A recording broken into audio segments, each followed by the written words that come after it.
नमो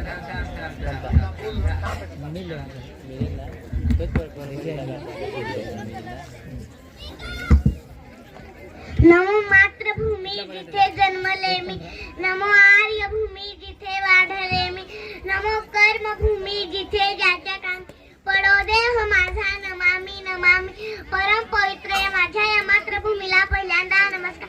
आदरणीय व्यासपीठ स्वतुल्य गुरुजन वर्ग आणि माझे बोल ऐकून घेण्यासाठी उपस्थित असलेले पालक वर्ग, मी धैर्याने विचार प्रकट करावे यासाठी टाळ्या देऊन प्रोत्साहित करणारे बालमित्र. मी रुक्मणी ओम चेतन कोकणी इयत्ता 4थी जिल्हा परिषद केंद्र शाळा परसी येथे शिकते. आदिवासी शिक्षण सेवा प्रतिष्ठान व ग्रामपंचायत आयोजित वक्तृत्व स्पर्धेत मी माझा आवडता क्रांतिकारक बिरसा मुंडा या क्रांती सूर्यावर बोलणार आहे. ते आदिवासी समाजाचे वीर नायक होते. त्यांचा जन्म 15 नोव्हेंबर 1875 रोजी सुगाणा मुंडा व कर्मी हत्ती या दाम्पत्याच्या पोटी झाला.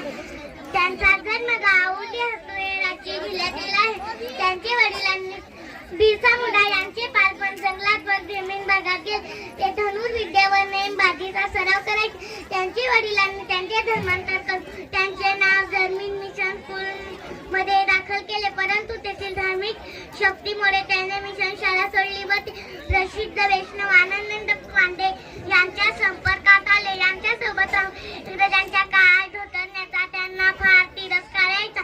बिरसा मुंडांनी इंग्रज विरुद्ध घोषणा केली व म्हटले, आम्ही कधी ब्रिटिशांचे कायदा मानणार नाही, ब्रिटिशांचे आधिपत्य स्वीकार करत नाही. बिरसा मुंडा यांनी विविध जमातीच्या लोकांना एकत्र आणले व इंग्रजांस लढण्यास प्रेरित केले. सन 1900 मध्ये बिरसा मुंडा पहाडामध्ये आदिवासी जनतेत मार्गदर्शन करत असताना ब्रिटिश सैन्याने अचानक हल्ला चढविला व बिरसा मुंडा यांना बंदी बनवून रांची येथील तुरुंगात आणले. तुरुंगातच अगणित अत्याचार करण्यात आले. त्यामुळे 1 जून 1900 रोजी तुरुंगातच वीर गती प्राप्त झाली. स्वतंत्र लढण्याच्या इतिहासात बिरसा मुंडा हे नाव अमर झाले. बिरसा मुंडा एक आदिवासी क्रांतिकारक होते. या वीराने आदिवासीच्या न्याय हक्कासाठी मोठा लढा दिला, म्हणून लोकांनी त्यांना जननायक हा किताब बहाल केला. अशा या भारताच्या क्रांती सूर्याला मी कोटी कोटी श्रीवार वंदन करते. जय हिंद, जय आदिवासी. धन्यवाद.